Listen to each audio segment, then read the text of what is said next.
Alright, hey guys. In this manga, basically, I'll be the narrator, or the character also. The character in this book, I have to go through the layers of the Flower of Remembrance, which is not officially the title I'm calling it. The title of the book is to be announced, but it's not going to be fully a book. It's more like a manga interactive thing. But I'm gonna go through the chapters, and over time I'll go more in detail what happens in every chapter and every length. Basically, it starts with Scion, and he is the son of the king of Thidapet, but he forgot who he was because his face changed when he died. But it wasn't through means of facial replacement. It was through the energy from the world tree that changed his facial appearance. He was around the world tree and the statues of the cataract. That's what it's called. The beast, the chimera, cataract chimera. And when he was younger, he was with one of the deities called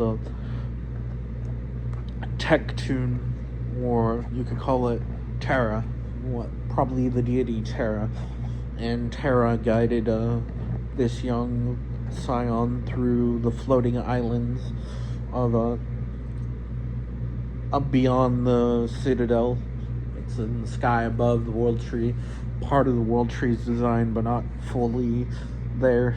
When Scion grew up more and explored, but forgot his identity. And he forgot his identity a lot, but once he fully regained his memory, he was fighting Moradin. Moradin is the other side of his character, but it's not him. It's a person from another world that is guiding him, teaching him, but becomes his antagonist on purpose to teach him a lesson. But who knows if he truly exists or not. That's what this book conveys. He guides himself through the city of Thidapet, and his father, I don't know what his father's name is, because it's kind of hard to tell, because I don't really remember the father.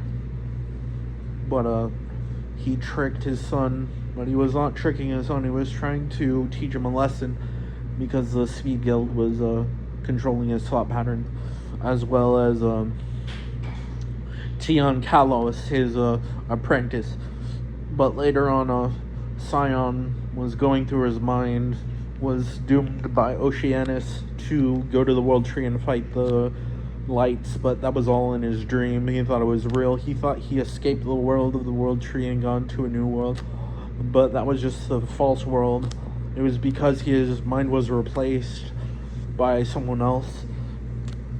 The one that replaced his mind was called Miku, and Miku, he changed his name to Miku. So Miku was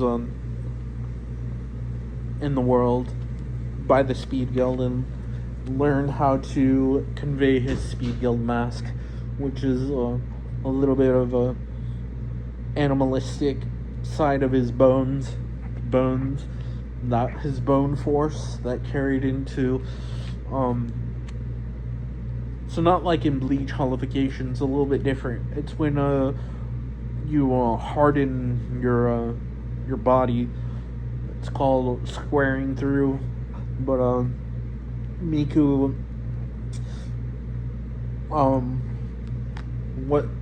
what Scion forgot is when he was in the citadel, the castle, he was arguing with Irulan for a while. They were friends. He didn't know why, but the audience in the citadel was acting weird. People were acting in unison, and the king was sometimes replaced by Moradin, because Moradin was tricking his mind, conveying where he was in certain elements, because in the kingdom of Thidapet, in the World Tree, it's designed that You won't know this till later, but the whole element is that the world is not magical due to magic. It is technological, so the mind interface can change the world around, but you're aware of it. You just pretend that you understand it. So you don't even know what happens later, because the world isn't really the kingdom of Thidapet. It isn't really the world tree. Those are just aspects of out of a big planet, and the planet is called Jewel, which leads to the planet of Califranax, which is officially Jewel, but it's old version. So Miku, who was Scion, goes through and tries to observe what's happening through his mind, but everybody is like, why is this guy acting different? So he observes the world. Oh, and this is happening now. Fuck yeah, I'm not Scion anymore. Well, in the video, when I'm pulling up this video for this manga book, you can see Scion on my face, but before you didn't see him. So I'm observing the world of Scion, which I did go through like millions of times, but I'm Miku now. So Miku is going through the forest of Humbawa. He somehow finds himself through Humbawa. He was also called Akio, but that's one of his nicknames. But the forest of Humbawa, and he's with his friends Kion and Isabella and other people, and they're wrestling, but wrestling for fun. It's park wrestling. It's pro wrestling in parks, but they travel through all that, and they're searching for the stones. The king of Thidapet is like, what is Miko doing? He's not following what the story was trying to prevent him from doing. So officially, Scion's family was trying to prevent him from becoming what they wanted him to become over and over again, and he didn't realize it till now.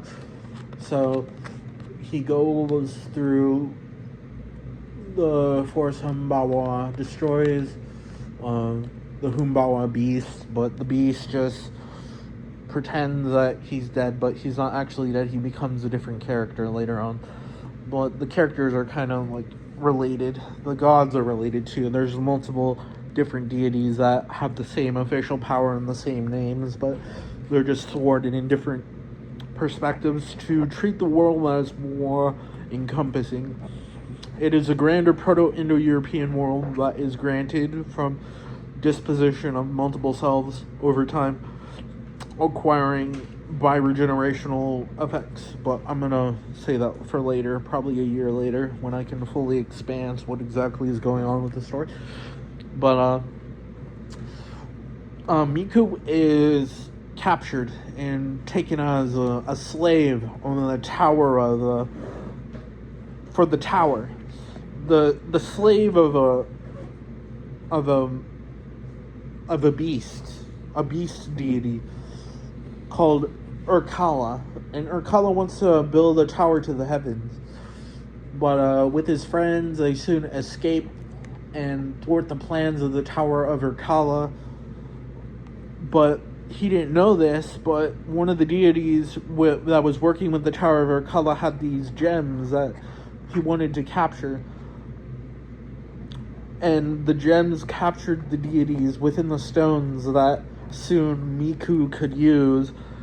And he didn't know until later, but that those deities would become important later on, because they're not really existent. They're kind of like imagine that tags are created, but a tag could be created for a house, and the house could become an official title, a soul for the house, and sooner or later the universe creates a soul for that character, the house, and the house becomes a person.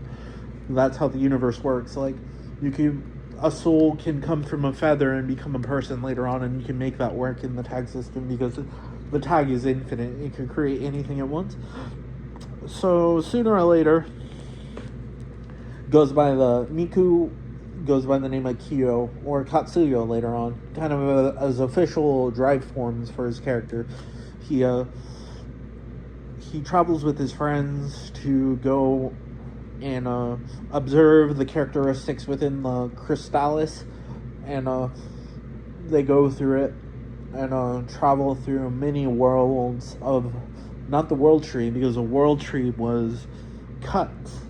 It was cut down, and there was a fire raging in the halls of Aiden. The halls of Aiden were torn apart, so it was destroyed, and Terra was really infuriated and blamed it on Miku and his friends, but they weren't officially the ones that created the problem. It was probably created by the fall of the deities that was inversely created by their problem, but it wasn't their problem. So sooner or later, that is, I would say, probably half a book of the Flower of Remembrance, but we're gonna call it the Fall of Aiden. That's gonna be the name, the Fall of Aiden. So anyway, that's everything for that half of the book. So yeah.